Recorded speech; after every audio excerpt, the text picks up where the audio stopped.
Welcome back. এটা part 2। Part 1 আমি ছেড়েছি লং বলে, তো পার্ট 1-এ যা বলেছি তারপর থেকে পার্ট 2-এ এটাতে আমি বলছি। তার মানে আমাদের মতন মাকে কি করতে হবে একটাই বলে দিচ্ছি, সর্বপ্রথম নিজেরা উঠে পড়ুন, নিজের বডি ফিটনেসটা রাখুন প্রথম। দ্বিতীয়, রাত্রিবেলায় ভেবে নিন আমি কি খাবো না খাবো। 3 নম্বর, সকালে উঠে নিজের ঘরের রুমের কাজ নিজে করে নিন, নিজের রুমটা। 4 নম্বর, ড্রাই ফ্রুট কিছু কিনে এনে পাশে রাখুন। 5 নম্বর, নিজের মেডিসিন নিজে রাখুন, কারো উপরে ডিপেন্ডেন্ট না, ঠিক আছে? যত যাবতীয় যেটা আমরা চাইছিলাম, ওই কে কাকে বলি ওষুধ এনে দে, কাকে বলি মাছ এনে দে, কাকে বলি ডিম এনে দে, নেবার ওভার নিজে বেরান, অনেক ভালো থাকবেন। কেন কি যারা করে দিচ্ছে না তারা তো লাত মারতেও ছাড়ছে না। এই যে মেয়ে যে রেডি করে দিয়েছে আগের রূপে ফিরে এসো, এই যে 15 তারিখে ঝামেলাটা হওয়ার পর থেকে আমি যে 16 তারিখ থেকে নিজের লাইফটাকে চেঞ্জ করেছি, আমি অনেক বেটার আছি। তো যাই হোক, ওটাও আমার ছেলে মেয়েরই অবদান। ছেলে সবাইকে আউট করলো আর মেয়ে বলল তোমার নিজের কাজ তুমি করো, তোমার পাস্ট মনে করো। তো এমনিও সবাই জানে আমার স্ট্রাগল লাইফ। তবে হ্যাঁ, আমি জীবন এটা দুঃখ, অনেকে অনেক কিছুই বলেছে, মৃত্যু কামনা অবধি অভিশাপ দিয়েছে একদম, কে কোথায় ভিখারি বানিয়ে দিয়েছে। হ্যাঁ, ভিখারি তো হতে হবেই, মানুষকে যদি দিতে থাকি ভিখারি হব না তো কি আমি বড়লোক থাকবো সারা জীবন?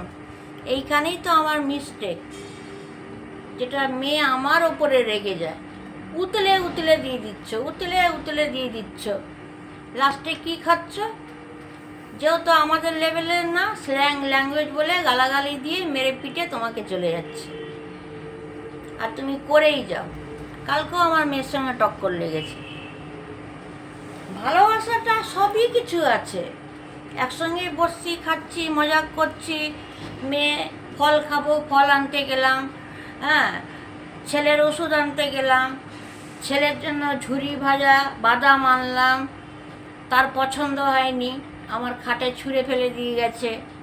হয়তো কেউ ওপর মহলে বসে আছে, ওই টুম্পা একটা করেই রিমোট ছাড়ছে, আর ছেলে সেটাই করছে।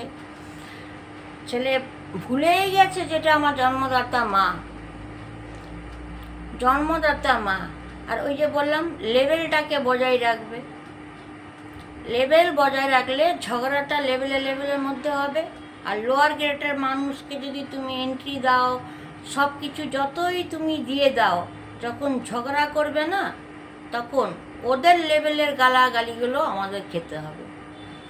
তো ওই জন্য আমি সেদিনকের পর এমনি মেয়ে রেগে আছে, বলছিল মা বারে বলছি তোমাকে এত কিছু বলা হয়েছে, করা হয়েছে, তাও তুমি কি করে সবাইকে এন্ট্রি দাও? এটা তো বলছে। ছেলের ব্যাপারে আমি আবার রিপিট করব, ছেলে যখন দেখছে মা রেস্ট পাচ্ছে না, ঘর নোংরা হচ্ছে, দিদির ঘর নোংরা হচ্ছে, ও একটা চালাকি করেই সবাইকে আউট করে দিল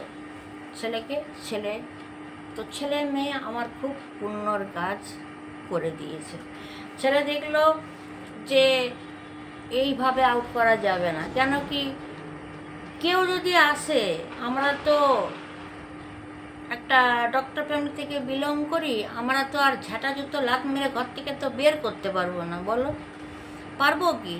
তারপরে ছেলে দেখলো চারিদিক থেকে মা বের করতে পারছে না কাউকে, এবারে কি দোষারোপটা আমার উপরে চলে আসছে।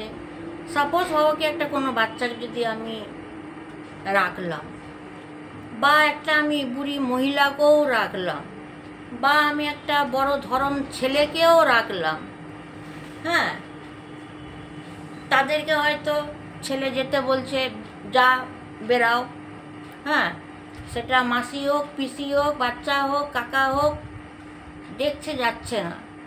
আবার ছেলে হয়তো দেখছে মা বললেও যাচ্ছে না। এবারে কি, ছেলে একদিকে দেখছে মাকে, মা ভালোভাবে কমফোর্টেবল থাকতে পারছে না, আবার একদিকে দেখছে যে মানুষরা যেতেও চায় না। তো খুব বড় ছেলে আমাকে একটা গিফট দিয়ে দিয়েছে, যে ঘুরিয়ে পিছিয়ে এই যে চালটা চলে সবাইকে যে আউট করেছে, তার জন্য আজকে আমি অনেক সুস্থ। শুধু আমি সুস্থ না, আমার ছেলেও খুব সুস্থ, টাইমলি খাচ্ছে, টাইমলি বসছে, তার দিদির সঙ্গে টাইম স্পেয়ার করছে। চলো দেখিয়ে আনি। হ্যাঁ, তো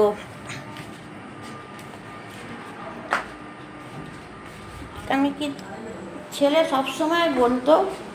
সবসময় বলতো মা তুমি রেস্ট পাবে না, মা তুমি রেস্ট পাবে না। তো এই যে দেখো দুজনের কীর্তি দেখো, সে তাকে খাওয়াচ্ছে। এই বর্নিংটাই থাকা ভালো। সুস্থ আছি, ভালো আছি, কোনো ঝামেলা নেই, কি করব বলো।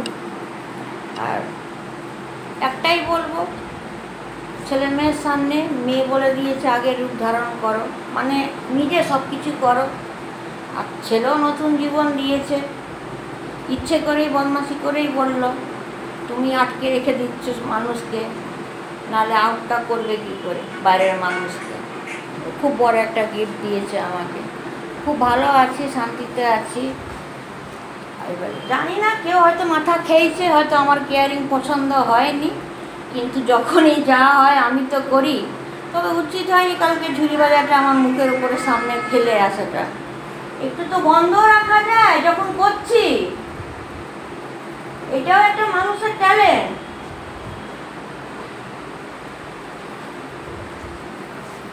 দিদি চলে যাওয়ার পর কিন্তু সেই মায়ের কাছেই আসতে হবে। তারপরে দেখো কালকে সব পর্দা মর্দা দেখো সব লাগিয়েছি, একাই চলে গেছি, কি করব। দেখলাম ডিপেন্ডেন্ট থাকাটা মানে কি। আর ওই একটাই বললাম না, নিজের লেভেলের মানুষের সঙ্গে মেশো, তাহলে যখন ঝগড়াটা হবে, গালাগালিটা হবে, দেখবে নিজের লেভেলে হবে।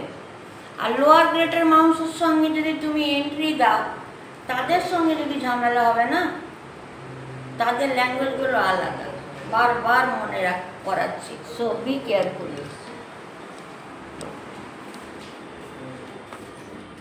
শান্তি পেয়েছি, এটাই হলো ব্যাপার। আর